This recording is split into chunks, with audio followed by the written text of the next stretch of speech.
அனைவருக்கும் வணக்கம்.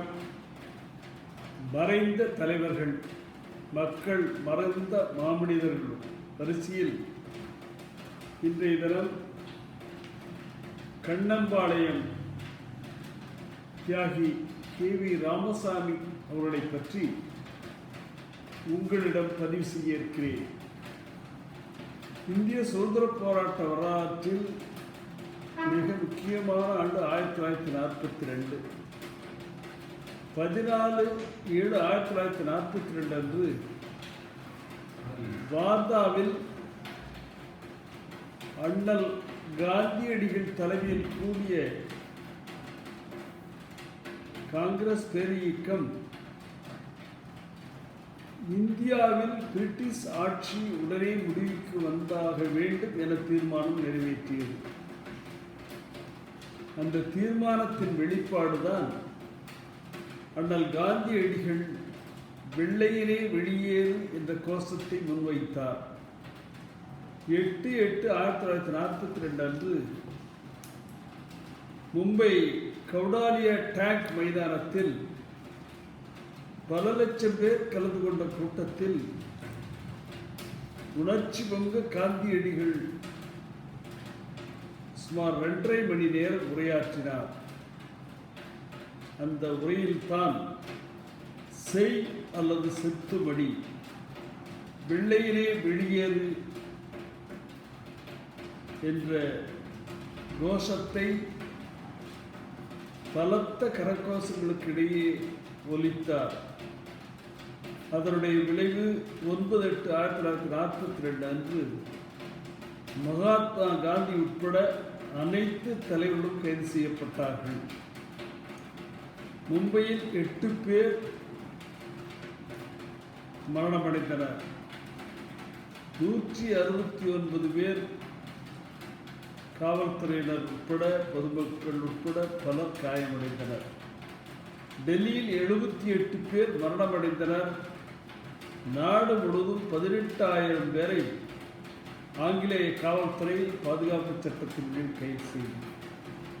இந்த ஆகஸ்ட் புரட்சி தான் மகத்தான வெற்றி பெற்ற போராட்டம் இந்திய சுதந்திர போராட்ட வரலாற்றில். 9/8/1942 முதல் 21/9/1942 வரை 85 அரசு அலுவலகங்கள் எரிக்கப்பட்டன. 550 அஞ்சல் நிலையங்கள், 250 ரயில்வே நிலையங்கள், 2500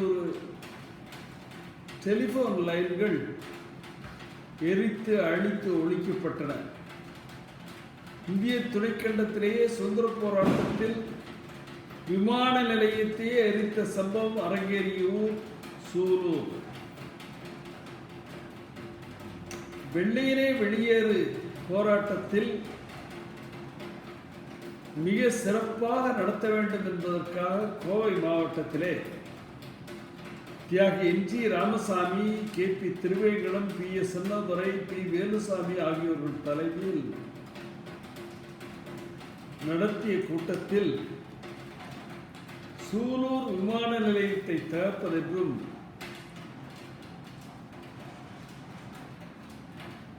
அரவங்காட்டிலிருந்து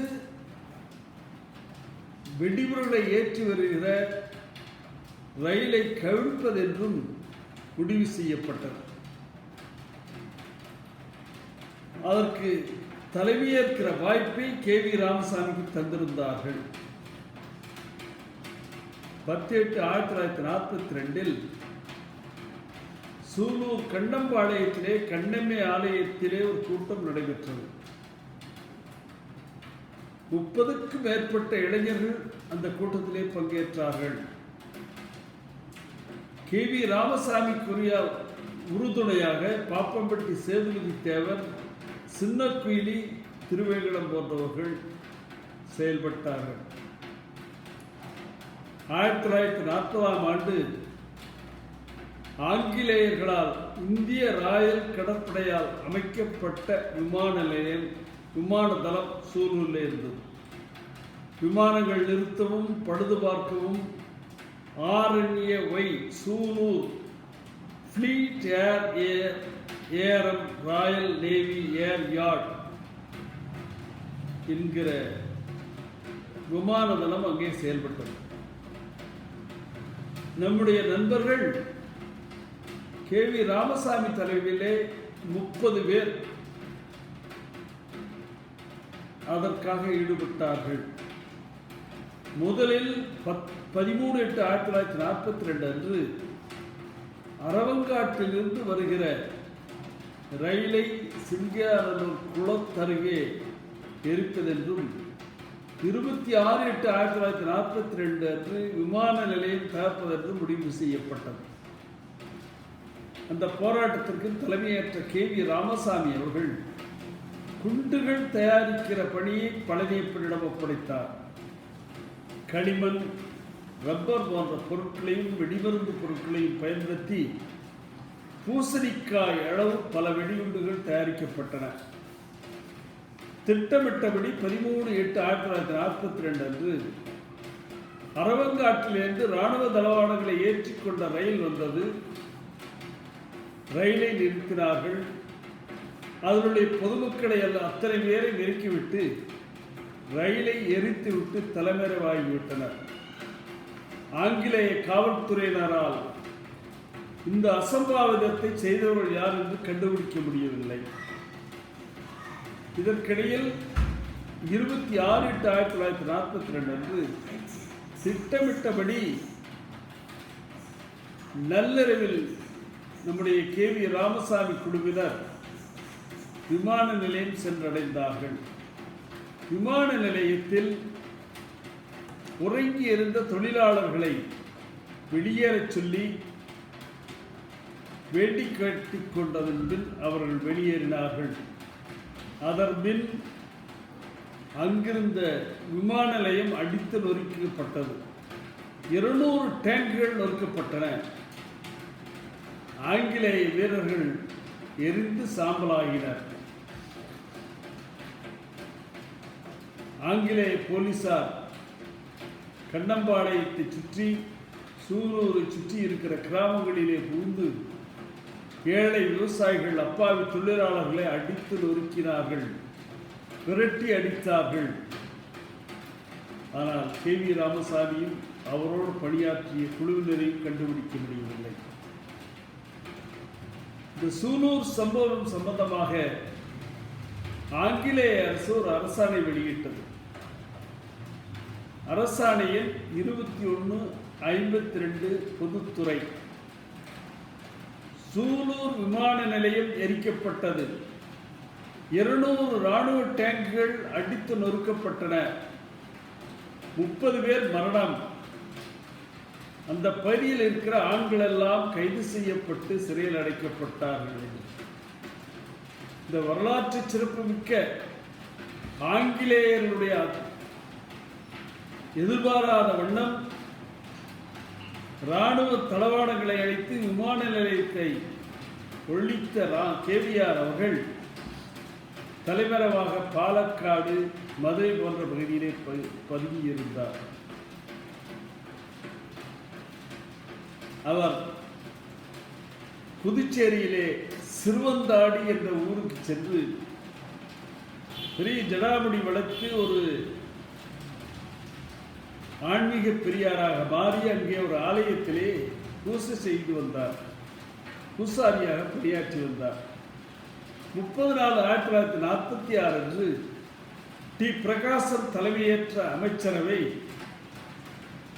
சுதந்திர போராட்டத்திலே போடப்பட்டிருந்த வழக்குகளை எல்லாம் வாபஸ் பெற்றது. அதன் பின்பு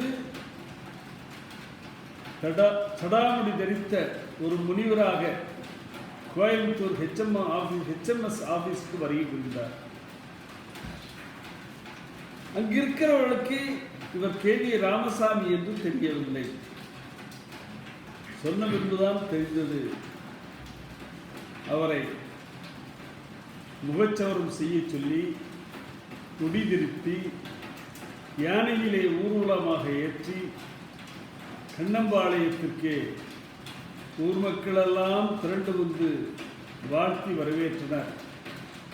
நம்முடைய சுதந்திர போராட்ட மாவீரர் KV ராமசாமி அவர்கள் 12/10/1902 சூலூர் கண்ணம்பாளையத்திலே வெங்கட்ராய கவுண்டர் ராமாத்தாள் தம்பதியினர் மகனாக பிறந்தவர். சிறு வயதிலேயே அவருக்கு இந்த நாட்டினுடைய சுதந்திர போராட்டத்தில் தன்னை அர்ப்பணித்துக் கொண்ட காரணத்தினால் இந்த நாடு சுதந்திரம் அடைந்த பின்புதான் திருமணம் செய்து செல்வேன் என்று சபதமேற்றார். அந்த சபதத்தோடு இந்த மாபெரும் சரித்திரம் படித்த மாமனிதர் 20/2/1968 மறைந்தார். கோவை மாவட்டத்தில் இருக்கிற அனைத்து தலைவர்கள், மாநிலத்தில் இருக்கிற அனைத்து தலைவர்களும் வந்து அவருக்கு மரியாதை செலுத்தினார்கள். கண்ணம்பாளையம் கிராமத்து மக்கள் வீரருக்காக நினைவஞ்சலி செலுத்தும் வண்ணம் அவருடைய நினைவகத்தை அந்த ஊரிலே, அந்த கிராமத்திலே ஏற்பாடு செய்து ஆண்டுதோறும் நம்முடைய KV ராமசாமி அவர்களுக்கும் அவரோடு இணைந்து பணியாற்றிய தியாகிகளுக்கும் அஞ்சலி செலுத்தி வருகிறார்கள். நாம் மறைந்த மாபெரும் தலைவருக்கு அஞ்சலி செலுத்தினோம்.